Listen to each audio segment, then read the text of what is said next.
Hello class 8th, this is Ruchi and welcome back to this channel. बच्चे, आज इस video में हम देखेंगे अपना हिंदी बुक से चैप्टर नंबर 9 विच इज़ आदमी का अनुपात। ठीक है जी, ये एक हमारी कविता है। बस इसके बाद एक चैप्टर और उसके बाद हमारा हिंदी का सिलेबस एकदम कंप्लीट हो जाएगा। ठीक है, इससे पहले वाले चैप्टर्स में अगर आपको कोई डाउट है, अगर आपको उनकी एक्सरसाइज नहीं समझ आ रही, एक्सप्लेनेशन समझ नहीं आ रहे उन चैप्टर्स के, तो बच्चे मैं उन चैप्टर्स के वीडियोस को अपलोड कर चुकी हूँ, आप उनको चेकआउट कर लीजिएगा। ठीक है, चलिए देख लें हम अपनी ये कविता। इस कविता में क्या है, देखो। दो व्यक्ति कमरे में, कमरे से छोटे, कमरा है घर में, घर है मोहल्ले में, मोहल्ला नगर में, नगर है प्रदेश में, प्रदेश कई देश में, देश कई पृथ्वी पर, अनगिन नक्षत्रों में, पृथ्वी एक छोटी, करोड़ों में एक ही, सबको समेटे है, परिधि नभ गंगा की, लाखों ब्रह्मांडों में अपना एक ब्रह्मांड, हर ब्रह्मांड में कितनी ही पृथ्वियाँ, कितनी ही भूमियाँ, कितनी ही सृष्टियाँ। यह है अनुपात आदमी का विराट से, इस पर भी आदमी ईर्ष्या, अहम, स्वार्थ, घृणा, अविश्वास, लीन, संख्यातीत शंख सी दीवारें उठाता है, अपने को दूजे का स्वामी बताता है। देशों की कौन कहे, एक कमरे में दो दुनिया रचाता है। ठीक है बच्चे, ये है हमारी कविता जिसको लिखा है हमारे गिरिजा कुमार माथुर जी ने। आइए इन कवि से परिचय कर लिया जाए कि ये कवि कौन है।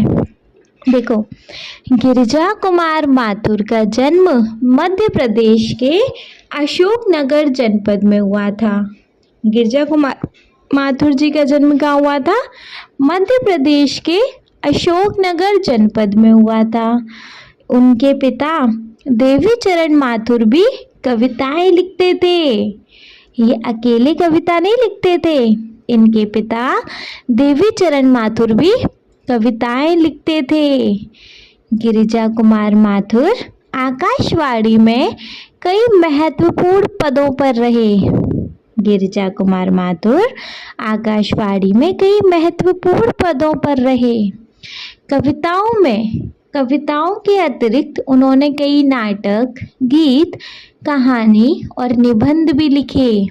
इन्होंने, ये जो गिरिजा कुमार माथुर जी हैं, इन्होंने सिर्फ कविताएं नहीं लिखी, इन्होंने काफ़ी सारे नाटक भी लिखे हैं, गीत भी लिखे हैं, कहानी भी लिखी है और निबंध भी लिखे हैं। उनकी अनेक कृतियाँ प्रकाशित हैं, जिनकी अनेक कृतियाँ भी वो पब्लिश्ड हैं, जिनमें मंजीर, नाश और निर्माण, धूप के धान, शिलापंख, चमकीले और मैं वक्त के हूँ सामने प्रमुख हैं। जिनमें कि मंजीर, नाश और निर्माण, धूप के धान, शिलापंख, चमकीले और मैं वक्त के हूँ सामने प्रमुख हैं। उन्होंने प्रसिद्ध भावांतरण गीत होंगे कामयाब की भी रचना की थी। इन्होंने प्रसिद्ध भावांतरण गीत होंगे कामयाब की भी रचना की थी। ठीक है जी, तो ये है हमारे कवि से परिचय। इनका जन्म हुआ था बच्चे 1919 में और इनका देहांत हो गया जी 1994 में। जन्म हुआ था 1919 में और देहांत हो गया 1994 में। ठीक है, वापस से एक बार देख लें। गिरिजा कुमार माथुर का जन्म मध्य प्रदेश के अशोकनगर जनपद में हुआ था। उनके पिता देवीचरण माथुर भी कविताएं लिखते थे। गिरिजा कुमार माथुर आकाशवाणी में कई महत्वपूर्ण पदों पर रहे। कविताओं के अतिरिक्त उन्होंने कई नाटक, गीत, कहानी और निबंध भी लिखे। उनकी अनेक कृतियाँ प्रकाशित हैं, जिनमें मंजीर, नाश और निर्माण, धूप के धान, शिलापंख, चमकीले और मैं वक्त के हूँ सामने प्रमुख हैं। उन्होंने प्रसिद्ध भावांतर गीत होंगे कामयाब की भी रचना की थी। ठीक है जी, ये था हमारा इन कवि से परिचय, जिन्होंने इस कविता को लिखा, आदमी का अनुपात। चलिए अब कर लेते हैं बच्चे अपनी कविता पे मूव। ठीक है, लेकिन कविता पे मूव करने से पहले हम इसके कुछ टफ वर्ड्स देख लें। जो जो इस चैप्टर में टफ वर्ड्स आए और जो जो टफ शब्द आए उनका मतलब जान लें, जिससे जब भी हम कविता करेंगे तो इतना प्रॉब्लम नहीं रहेगा, है ना। जैसे अनुपात। अनुपात का क्या मतलब होता है? कोई चीज दूसरी चीज के साथ तुलना या माप का संबंध। अनुपात एक रेशो रहता है ना, मतलब 2:4, तो 2 का कंपैरिजन 4 के साथ, लाइक ऐसे कंपैरिजन रहता है तो वह हम रेशो का से चिन्ह लगाते हैं, अनुपात का चिन्ह लगाते हैं, है ना।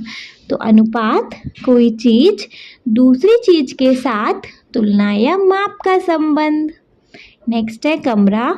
घर का वह भाग जहाँ लोग रहते हैं या कार्य करते हैं।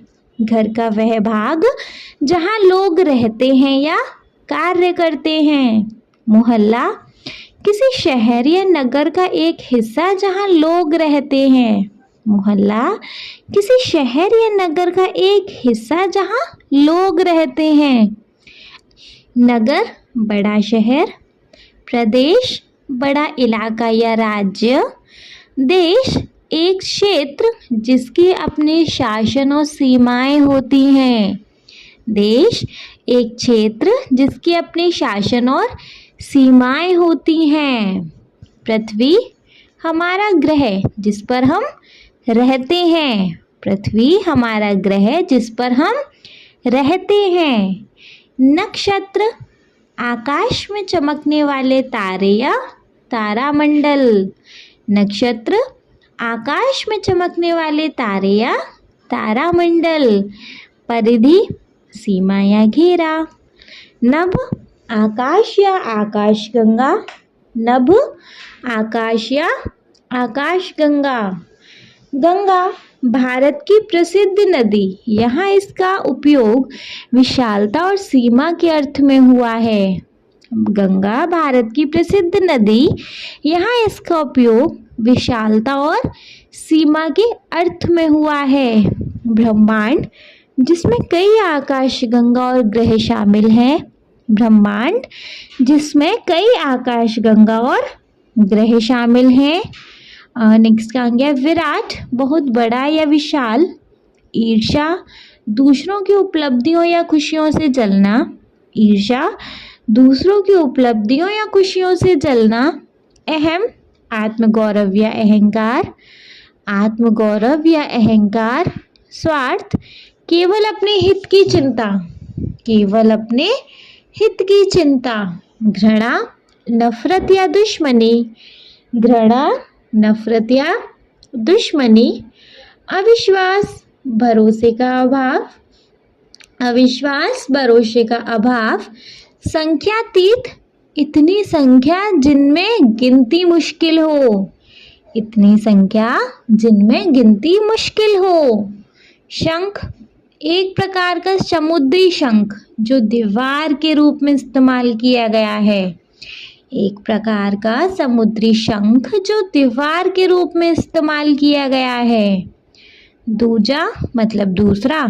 रचाता है मतलब बनाता है या निर्मित करता है। रचाता है का मतलब बनाता है या निर्मित करता है। करेक्ट। आगे समझ बच्चे, एक बार वंस इनको जल्दी जल्दी रीड कर लेते हैं, है ना। देखो, अनुपात मतलब कोई चीज दूसरी चीज के साथ तुलना या माप का संबंध। कमरा घर का वह भाग जहाँ लोग रहते हैं या कार्य करते हैं। मोहल्ला किसी शहर या नगर का एक हिस्सा जहाँ लोग रहते हैं। नगर बड़ा शहर, प्रदेश, बड़ा इलाका या राज्य। देश एक क्षेत्र जिसके अपने शासन और सीमाएं होती हैं। पृथ्वी हमारा ग्रह जिस पर हम रहते हैं। नक्षत्र आकाश में चमकने वाले तारे या तारामंडल। नेक्स्ट परिधि समय या घेरा। नभ आकाश या आकाश गंगा। गंगा भारत की प्रसिद्ध नदी। यहाँ इसका उपयोग विशालता और सीमा के अर्थ में हुआ है। ब्रह्मांड जिसमें कई आकाश गंगा और ग्रह शामिल हैं। विराट बहुत बड़ा या विशाल। ईर्ष्या दूसरों की उपलब्धियों या खुशियों से जलना। अहम आत्मगौरव या अहंकार। स्वार्थ केवल अपने हित की चिंता। घृणा नफरत या दुश्मनी। अविश्वास भरोसे का अभाव। संख्यातीत इतनी अधिक संख्या जिसमें गिनती मुश्किल हो। इतनी अधिक संख्या जिसमें गिनती मुश्किल हो। शंख एक प्रकार का समुद्री शंख जो दीवार के रूप में इस्तेमाल किया गया है। दूजा मतलब दूसरा, रचाता है तो बनाता है और निर्मित करता है। ठीक है, ये थे हमारे बच्चे इसके शब्दार्थ। चलो ठीक है। अच्छा, हमने अभी इस कविता को ओवरऑल पढ़ लिया था, है ना। तो इस ओवरऑल कविता में एक्चुअली क्या है पता है? देखो, यह कविता हमें बताती है, मतलब मैं आपको पहले पूरी कविता का सार बता दे रही हूँ। इस कविता का मेन मोटिव, मेन मतलब क्या है इस कविता में। तो ये कविता हमें बताती है कि आदमी का आकार और शक्ति ब्रह्मांड की विशालता के मुकाबले बहुत छोटी है। एक आदमी कमरे में है, कमरा घर में, घर मोहल्ले में, मोहल्ला शहर में, शहर प्रदेश में, प्रदेश देश में, देश पृथ्वी पर, और पृथ्वी करोड़ों तारों और लाखों ब्रह्मांडों में से सिर्फ एक है ना। इतनी छोटी जगह घेरने के बावजूद आदमी के भीतर ईर्ष्या, अहंकार, स्वार्थ, नफरत और विश्वास भरे रहते हैं। वह अपने चारों ओर ऊंची ऊंची दीवारें खड़ी करता है और दूसरों पर अधिकार जताता है।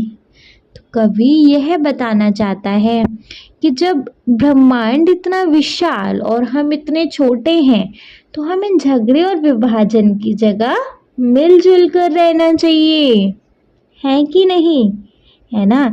तो यह कविता हमें बताती है कि आदमी का आकार और शक्ति ब्रह्मांड की विशालता के मुकाबले बहुत छोटी है। एक आदमी एक कमरे में है, कमरा घर में है, घर मोहल्ले में है, मोहल्ला शहर में, शहर प्रदेश में, प्रदेश देश में, देश पृथ्वी पर, और पृथ्वी करोड़ों तारों और लाखों लाखों ब्रह्मांडों में से सिर्फ एक है। इतनी छोटी जगह घेरने के बावजूद आदमी के भीतर ईर्ष्या, अहंकार, स्वार्थ, नफरत और अविश्वास भरे रहते हैं। वह अपने चारों ओर ऊंची ऊंची दीवारें खड़ी करता है, दूसरों पर अधिकार जताता है। तो कवि यह बताना चाहता है कि जब ब्रह्मांड इतना विशाल और हम इतने छोटे हैं, तो हमें झगड़े और विभाजन की जगह मिलजुल कर रहना चाहिए, है कि नहीं, है ना। मैम हमें क्या पता इस कविता में क्या है, तो चलिए फिर कविता स्टार्ट करी जाए। देखो, कविता है, दो व्यक्ति कमरे में, कमरे से छोटे, कमरा है घर में, घर है मोहल्ले में, मोहल्ला नगर में, नगर है प्रदेश में, प्रदेश कई देश में, और देश कई पृथ्वी पर। तो इसका मतलब क्या है कि दो व्यक्ति कमरे में, मतलब आप समझो कि जो दो व्यक्ति हैं, कोई भी दो व्यक्ति, वो एक कमरे में है ना, और वो एक कमरे से छोटे हैं, है ना, वो एक कमरे में है और कमरे से भी छोटे हैं। आप कहेंगे ठीक है, कमरा तो बड़ा है ना, हम कमरे से छोटे हैं तो कमरा तो बड़ा है ना। तो लो जी, कमरा घर में है, मतलब कमरा हमारा घर से छोटा है ना। घर बड़ा होता है, उसमें कमरे होते हैं, तो कमरे उसके सब पार्ट्स होते हैं ना। मेन पार्ट तो हमारा कमरा है ना।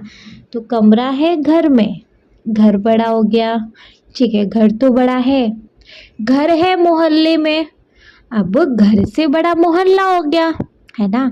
घर भी तो मोहल्ले में क्या, जहाँ बहुत सारे घर होते हैं, है ना। तो घर है मोहल्ले में, ठीक है। मोहल्ला नगर में, मतलब ठीक है, अभी हम कह रहे थे मोहल्ला बड़ा है, तो मोहल्ला नगर में है, मतलब नगर के आगे मोहल्ला छोटा हो गया, है ना। नगर के अंदर ऐसे बहुत सारे मोहल्ले मिल जाएंगे। मोहल्ले मीन्स टू से वो कॉलोनी, गलियां टाइप ऐसे, ठीक है। नगर बड़ा हो गया ना। चलो, नगर है प्रदेश में, प्रदेश के अंदर ऐसे न जाने कितने नगर होंगे, है ना। ठीक है, तो प्रदेश बड़ा है, ठीक है, हम प्रदेश को बड़ा मान लेते हैं। प्रदेश कई देश में, तो एक देश में कई सारे प्रदेश हो जाएंगे। अगर प्रदेश बड़ा है तो वो तो देश के अंदर आ गया, कि एक देश के अंदर न जाने कितने प्रदेश होते हैं। तो देश बड़ा है क्या। देश कई पृथ्वी पर, अब एक पृथ्वी पर न जाने ऐसे कितने देश समा जाएंगे। मीन्स टू से बच्चे कुछ भी बड़ा नहीं है। और हम पृथ्वी की बात करें तो बच्चे ब्रह्मांड पे न जाने ऐसी कितनी पृथ्वियां होंगी, है ना। तो मीन्स टू से जी कि बच्चे हम इतने इत्तू से हैं, इत्तू से, है ना। हम इतने बड़े ब्रह्मांड में बहुत इत्तू से हैं, फिर भी हमें देखो घमंड कितना है ना। तो यहाँ कवि कहते हैं कि दो लोग एक कमरे में हैं, दो लोग एक कमरे में हैं और वे कमरे से भी छोटे हैं, है ना। दो व्यक्ति कमरे में, कमरे से छोटे। तो कवि कहते हैं कि दो लोग एक कमरे में रहते हैं और वे कमरे से भी छोटे हैं। कमरा है घर में, वह कमरा एक घर का हिस्सा है ना। घर है मोहल्ले में, तो जो घर है वो हमारा मोहल्ले में है। मोहल्ला है नगर में, जो हमारा मोहल्ला है वो नगर में है। नगर है प्रदेश में, तो जो नगर है वो प्रदेश में है। प्रदेश कई देश में, तो जो प्रदेश है बहुत सारे देशों में है ना। मतलब बहुत सारे प्रदेश एक देश में है, ऐसा समझो। प्रदेश कई देश में, तो इसका मतलब प्रदेश देश में और कई देश मिलकर पृथ्वी पर स्थित हैं। तो इससे हमें पता क्या चलता है, तो इससे हमें पता चलता है जी कि इंसान इस विशाल दुनिया का एक बहुत छोटा सा हिस्सा है। इंसान इस बहुत बड़ी दुनिया का एक छोटा सा हिस्सा है। तो बच्चे यहाँ कवि क्या संदेश देते हैं कि भले ही हम छोटे हों लेकिन हम सब एक दूसरे से जुड़े हुए हैं, है ना। जैसे कि दो व्यक्ति कमरे में, कमरा व्यक्तियों से जुड़ा, कमरा घर से जुड़ा, घर मोहल्ले से जुड़ा, मोहल्ला नगर से जुड़ा, नगर प्रदेश से जुड़ा है, प्रदेश देश से और देश पृथ्वी से। उसी तरह कि कवियाँ संदेश देते हैं कि भले ही हम छोटे हों लेकिन हम सब एक दूसरे से जुड़े हुए हैं, है ना। तो दो व्यक्ति कमरे में, कमरे से छोटे, कमरा है घर में, घर है मोहल्ले में, मोहल्ला नगर में, नगर है प्रदेश में, प्रदेश कई देश में, देश कई पृथ्वी पर। तो बच्चे ओवरऑल यहाँ कवि कहते हैं कि दो लोग एक कमरे में रहते हैं और वे कमरे से भी छोटे हैं। वह कमरा एक घर का हिस्सा है। घर मोहल्ले में है, मोहल्ला नगर में है, नगर प्रदेश में है, प्रदेश देश में और कई देश मिलकर पृथ्वी पर स्थित हैं। इससे पता चलता है कि इंसान इस विशाल दुनिया का एक बहुत छोटा हिस्सा है। तो कवि यह संदेश देते हैं कि भले ही हम छोटे हों लेकिन हम सब एक दूसरे से जुड़े हुए हैं, है ना। क्लियर हुई ये लाइन।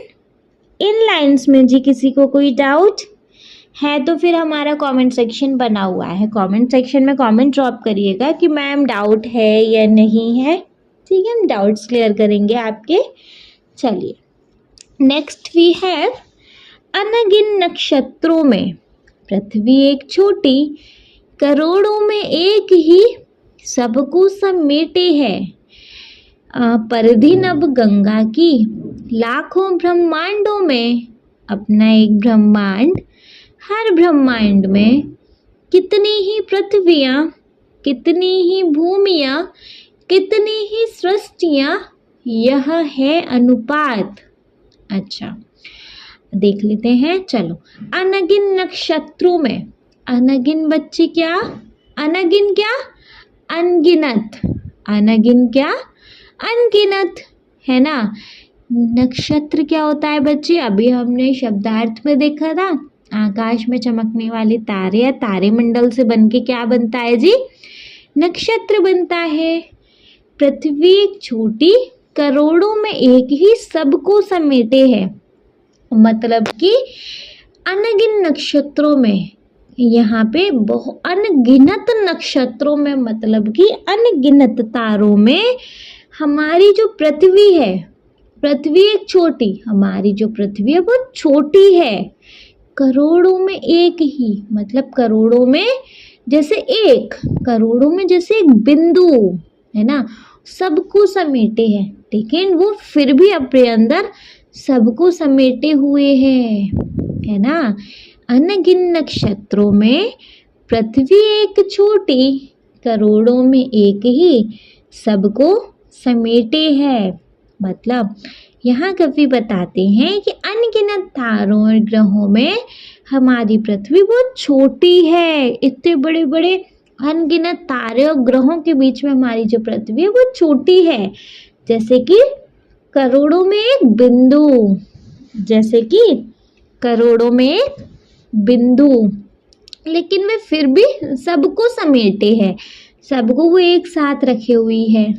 ठीक है, नेक्स्ट, परिधि नभ गंगा की, लाखों ब्रह्मांडों में अपना एक ब्रह्मांड, हर ब्रह्मांड में कितनी ही पृथ्वियाँ, कितनी ही भूमियाँ, कितनी ही सृष्टियाँ, यह है अनुपात। मतलब परिधि मतलब क्या होता है बच्चे, परिधि मतलब एक लाइन, एक सीमा या घेरा, है ना। हमने अभी शब्दार्थ में क्या पढ़ा था, परिधि क्या होती है, सीमा या घेरा। तो नभ गंगा, नभ और गंगा अलग अलग, नभ मतलब आकाश या आकाश गंगा, और गंगा एक प्रसिद्ध हमारी नदी है, लेकिन इसका उपयोग यहाँ पे किसी भी चीज़ की विशालता या सीमा बताने के लिए हुआ है। तो परिधि नभ गंगा की, लाखों ब्रह्मांडों में, ब्रह्मांड क्या बच्चे, जिसमें कई आकाश गंगा और ग्रह शामिल हैं, है ना। तो ब्रह्मांड क्या, जिसमें कई आकाश गंगा और नभ शामिल हैं, है ना, जिसमें कई आकाश गंगा और ग्रह शामिल हैं, सॉरी। अपना एक ब्रह्मांड, हर ब्रह्मांड में कितनी ही पृथ्वियाँ, कितनी ही भूमियाँ, भूमियाँ मतलब कितनी ही जमीन, कितनी ही सृष्टियाँ, सृष्टि मतलब ये पूरा ब्रह्मांड हमारी एक सृष्टि है ना, ऐसे। तो परिधि नभ गंगा की मतलब जी कि बच्चे हमारी ये जो परिधि नभ गंगा की जो परिधि है, नभ गंगा की जो सीमा है, लाखों ब्रह्मांडों में, लाखों ब्रह्मांड में बच्चे जो हमारी नभ गंगा की सीमा है, मतलब यह पृथ्वी जो है हमारी आकाश गंगा का हिस्सा है ना। परिधि नभ गंगा की, यह हमारी आकाश गंगा का हिस्सा है, जिसमें अनगिनत तारे हैं। अपना एक ब्रह्मांड, हर ब्रह्मांड में कितनी ही पृथ्वियाँ, कितनी ही भूमियाँ, कितनी ही सृष्टियाँ, यह है अनुपात। तो बच्चे इसके अलावा हमारे पास लाखों ब्रह्मांड हैं और हर ब्रह्मांड में कई पृथ्वियाँ, भूमियाँ और सृष्टियाँ हैं, है ना। इसके अलावा लाखों ब्रह्मांड हैं और हर ब्रह्मांड में कई पृथ्वियाँ, भूमियाँ और सृष्टियाँ हैं। तो बच्चे यह अनुपात दिखाता है कि इंसान और उसकी पृथ्वी ब्रह्मांड की विशालता में कितनी छोटी है। यह रेशो क्या दिखाता है कि इंसान और उसकी पृथ्वी जिस पर वो रहता है, इतने बड़े ब्रह्मांड में वो एक बहुत छोटी है ना। तो ओवरऑल आप सोचो, जिस पृथ्वी पे वो रहता है वो ब्रह्मांड से अगर उसका कंपैरिजन करें तो उसके कंपैरिजन में वो कितनी छोटी है। तो जब पृथ्वी इतनी छोटी है तो पृथ्वी पर रहने वाला एक तुच्छ सा इंसान कितना छोटा होगा, है ना। तो इससे हमें अपनी छोटी जगह को समझना चाहिए, हमको डाउन टू अर्थ रहना चाहिए, हमको अपनी छोटी जगह समझनी चाहिए, है ना। तो अनगिनत नक्षत्रों में पृथ्वी एक छोटी, करोड़ों में एक ही सबको समेटे है। परिधि नभ गंगा की लाखों ब्रह्मांडों में अपना एक ब्रह्मांड, हर ब्रह्मांड में कितनी ही पृथ्वियाँ, कितनी ही भूमियाँ, कितनी ही सृष्टियाँ, यह है अनुपात। तो बच्चे यहाँ कवि बताते हैं कि अनगिनत तारों और ग्रहों में हमारी पृथ्वी बहुत छोटी है, जैसे करोड़ों में एक बिंदु। यह पृथ्वी आकाशगंगा या नभ गंगा का हिस्सा है, जिसमें अनगिनत तारे हैं। इसके अलावा लाखों ब्रह्मांड हैं, हर ब्रह्मांड में कई पृथ्वियाँ, भूमियाँ और सृष्टियाँ हैं। तो बच्चे यह अनुपात दिखाता है कि इंसान और उसकी पृथ्वी ब्रह्मांड की विशालता में कितने छोटे हैं। इससे हमें अपनी छोटी जगह को समझना चाहिए। आया समझ? नहीं आया? कवि बताते हैं कि अनगिनत तारों ग्रहों में हमारी पृथ्वी बहुत छोटी है, जैसे करोड़ों में एक बिंदु। तो यह पृथ्वी आकाशगंगा का हिस्सा है, जिसमें अनगिनत तारे हैं। इसके अलावा लाखों ब्रह्मांड हैं, हर ब्रह्मांड में कई पृथ्वियाँ, भूमि और सृष्टियाँ हैं। तो यह अनुपात दिखाता है कि इंसान और उसकी पृथ्वी ब्रह्मांड की विशालता में कितने छोटे हैं। इससे हमें अपनी छोटी जगह को समझना चाहिए। क्लियर? चलिए नेक्स्ट लाइन पे मूव करेंगे। आदमी का विराट से इस पर भी आदमी ईर्ष्या, अहम, स्वार्थ, घृणा, अविश्वास लीन, संख्यातीत, शंख सी दीवारें उठाता है, अपने को दूजे का स्वामी बताता है। देश की कौन कहे, एक कमरे में दो दुनिया रचाता है ना। तो बच्चे आदमी का विराट से, विराट क्या, बहुत बड़ा। तो जी आदमी का विराट से बहुत बड़ा या बहुत विशाल, है ना। इस पर भी आदमी ईर्ष्या मतलब दूसरों की कामयाबी से जलना, है ना। ईर्ष्या मतलब दूसरों की कामयाबी से जो लोग जलते हैं वो ईर्ष्या के अंदर आते हैं। अहम मतलब जो भी हो वो मैं हूँ, जिसके अंदर मैं भरा हो, जिसके अंदर अहम भरा हो, अहम। स्वार्थ अपने अपने बारे में सोचना, बस सब कुछ अपने अपने बारे में सोचना। घृणा दूसरों से नफरत करना, घृणा दूसरों से नफरत करना, ठीक है। अविश्वास लीन मतलब जिसके अंदर विश्वास वगैरह ना हो, मतलब भरोसे का अभाव, वो किसी पे ट्रस्ट ही नहीं करता हो। संख्यातीत इतनी सारी संख्या जिनको गिनना मुश्किल है। शंख सी दीवार, शंख एक प्रकार का समुद्री शंख होता है जो यहाँ दीवार के रूप में इस्तेमाल किया गया है। तो संख्यातीत शंख से दीवार उठाता है।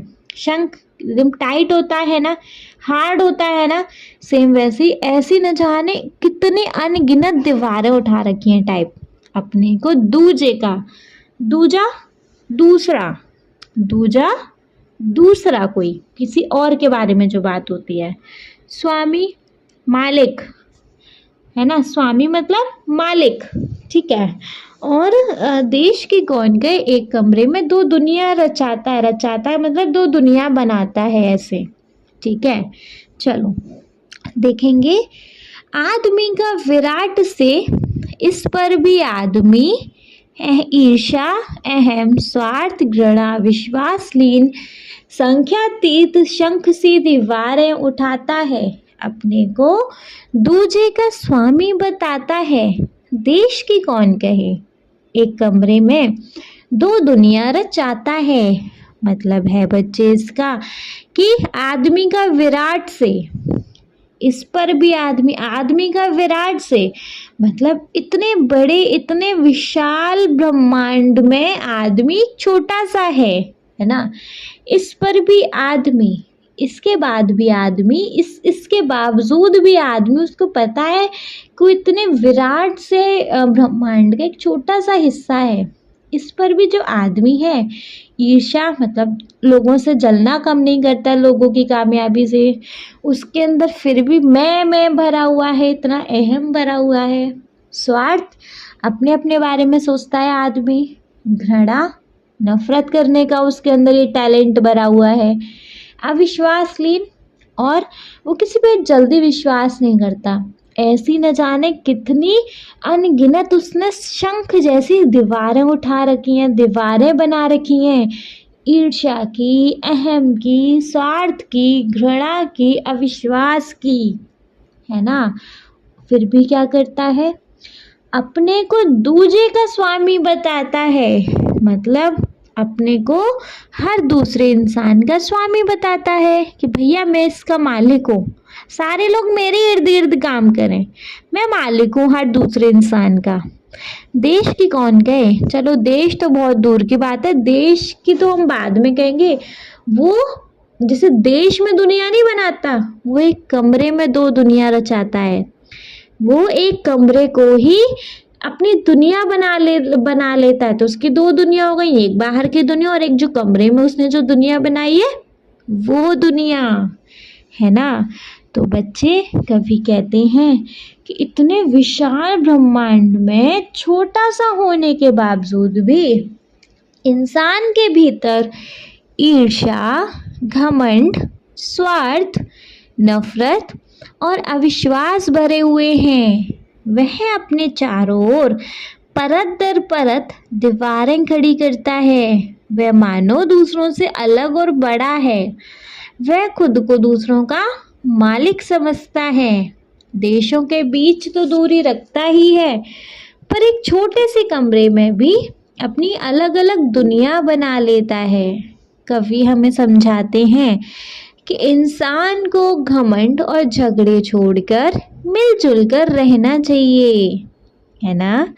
आदमी का विराट से इस पर भी आदमी ईर्ष्या, अहम, स्वार्थ, घृणा, अविश्वासलीन, संख्यातीत, शंख सी दीवारें उठाता है, अपने को दूजे का स्वामी बताता है। देशों की कौन कहे, एक कमरे में दो दुनिया रचाता है। मतलब कवि कहते हैं कि इतने विशाल ब्रह्मांड में छोटा सा होने के बावजूद भी इंसान के भीतर ईर्ष्या, घमंड, स्वार्थ, नफरत और अविश्वास भरे हुए हैं। वह अपने चारों ओर परत दर परत दीवारें खड़ी करता है और मानो वह दूसरों से अलग और बड़ा है। वह खुद को दूसरों का मालिक समझता है। देशों के बीच तो दूरी रखता ही है, पर एक छोटे से कमरे में भी अपनी अलग दुनिया बना लेता है। तो कवि हमें समझाते हैं कि इंसानों को घमंड और झगड़े छोड़कर मिलजुल कर रहना चाहिए। ठीक है, आया समझ। इसके साथ हो गया बच्चे हमारी इस कविता का दी एंड। इसके साथ हो गया हमारी इस कविता का दी एंड हो गया। तो हमें बच्चे इस कविता से क्या शिक्षा मिली, हमें इस कविता से क्या शिक्षा मिली? इस कविता से हमें शिक्षा मिलती है कि आदमी ब्रह्मांड के विशाल आकार के सामने बहुत छोटा है, फिर भी वह अपने भीतर अहंकार, ईर्ष्या, स्वार्थ, घृणा और अविश्वास भर लेता है। वह लोगों के बीच दीवारें खड़ी करता है और खुद को दूसरों से बड़ा समझता है। कवि हमें समझाना चाहते हैं कि जब हम इतनी विशाल सृष्टि का एक छोटा सा हिस्सा हैं तो हमें मिलजुल कर प्रेम और विश्वास के साथ रहना चाहिए ना, न कि छोटे छोटे कारणों से झगड़ना चाहिए, है ना। तो यह कविता से हमें यह शिक्षा मिलती है कि आदमी ब्रह्मांड के विशाल आकार के सामने बहुत छोटा है, फिर भी वह अपने अंदर ईर्ष्या, अहंकार, स्वार्थ, घृणा और अविश्वास भर लेता है। वह लोगों के बीच दीवारें खड़ी करता रहता है और दूसरों को खुद से बड़ा समझता नहीं, खुद को दूसरों से बड़ा समझता है। कवि हमें यहाँ समझाना चाहते हैं कि जब हम इतनी विशाल सृष्टि का एक छोटा सा हिस्सा हैं तो हमें मिलजुल कर प्रेम और विश्वास के साथ रहना चाहिए, ना कि छोटे छोटे कारणों से झगड़ना चाहिए। क्लियर? आया समझ? चलिए फिर, आया तो बच्चे इसके साथ हो गया हमारे इस चैप्टर का दी एंड। इसके साथ बच्चे हमारा चैप्टर हो गया ख़त्म। ठीक है, चलिए एक बार इस चैप्टर का एक शॉर्ट सा समराइजेशन देख लें, है ना। मतलब कोई प्रॉब्लम होगी तो क्लियर हो जाएगी, ख़त्म हो जाएगी, है ना। देख लेते हैं, चलिए देखेंगे बच्चे।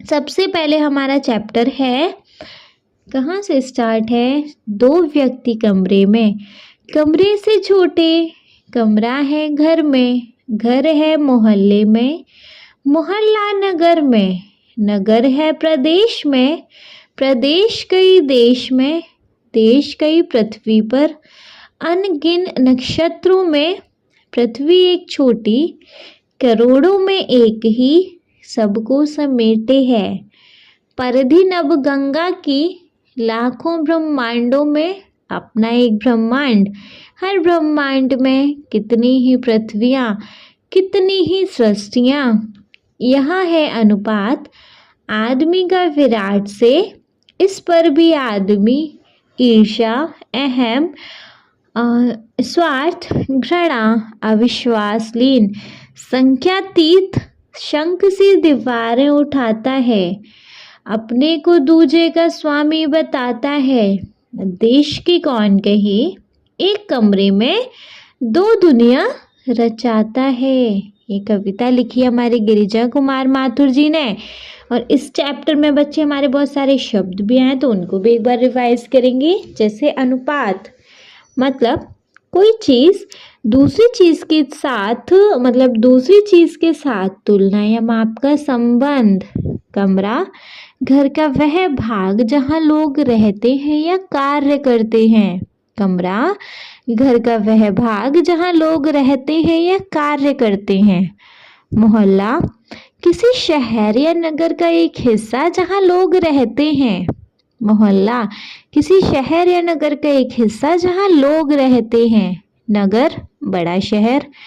प्रदेश, बड़ा इलाका या राज्य। देश, एक क्षेत्र जिसके अपने शासन और सीमाएं होती हैं। एक क्षेत्र जिसकी अपने शासन और सीमाएं होती हैं। पृथ्वी, हमारा ग्रह जिस पे हम रहते हैं। नक्षत्र, आकाश में चमकने वाले तारे या तारामंडल। परिधि, सीमा या घेरा। नभ, आकाश या आकाशगंगा। गंगा, भारत की प्रसिद्ध नदी, यहाँ इसका उपयोग विशालता और सीमा के अर्थ में हुआ है। ब्रह्मांड, जिसमें कई आकाश गंगाएं और ग्रह शामिल हैं। विराट, बहुत बड़ा या विशाल। ईर्ष्या, दूसरों की उपलब्धियों या खुशियों से जलन। अहम, आत्मगौरव या अहंकार। स्वार्थ, केवल अपने हित की चिंता। घृणा, नफरत या दुश्मनी। अविश्वास, भरोसे का भाव। संख्यातीत, संख्यातीत, इतनी अधिक संख्या जिसमें गिनती मुश्किल हो। शंख, एक प्रकार का समुद्री शंख जो दीवार के रूप में इस्तेमाल किया गया हो। दूजा, मतलब कोई भी दूसरा। रचाता है, मतलब बनाता है या निर्मित करता है। फाइन, चलिए सबसे पहले हमारे पास लाइन्स हैं। दो व्यक्ति कमरे में, कमरे से छोटे, कमरा है घर में, घर है मोहल्ले में, मोहल्ला नगर में, नगर है प्रदेश में, प्रदेश कई देश में, देश कई पृथ्वियों पर। तो यहाँ पर बच्चे कवि कहते हैं कि दो लोग एक कमरे में रहते हैं और वे कमरे से भी छोटे हैं। वह कमरा एक घर का हिस्सा है।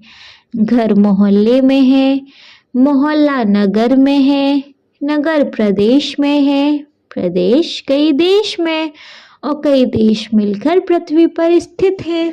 इससे पता चलता है कि इंसान इस विशाल दुनिया का एक बहुत छोटा हिस्सा है।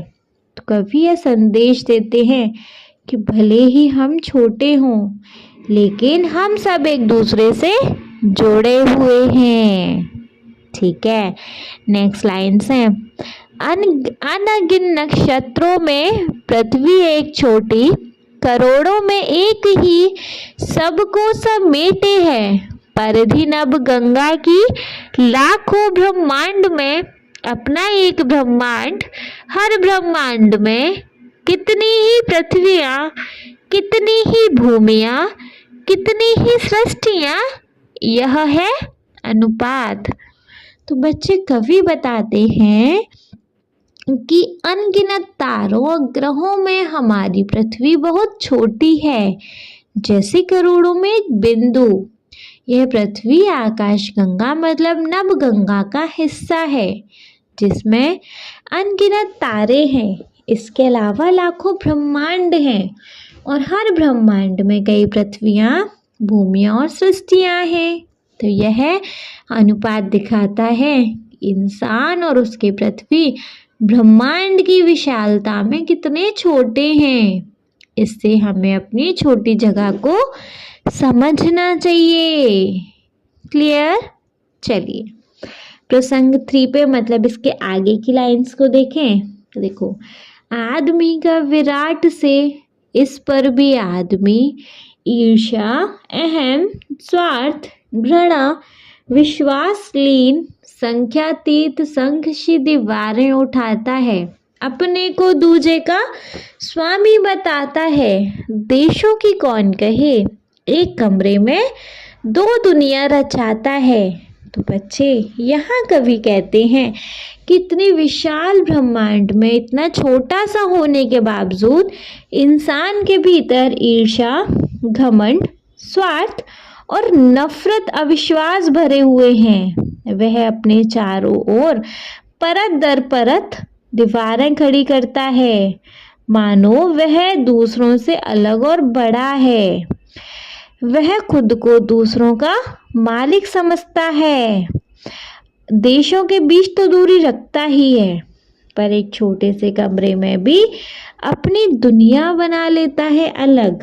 तो यहाँ कवि हमें समझाते हैं कि इंसान को घमंड और झगड़े छोड़कर मिलजुल कर रहना चाहिए, है ना? आया समझ? चलिए, आई होप बच्चे आपको ये चैप्टर बहुत अच्छे से क्लियर हो गया होगा, है ना? हो गया इसका एक्सप्लेनेशन अच्छे से क्लियर? चलिए फिर अच्छे से क्लियर हो गया तो नेक्स्ट वीडियो में देखेंगे बच्चे हम इस चैप्टर की एक्सरसाइज।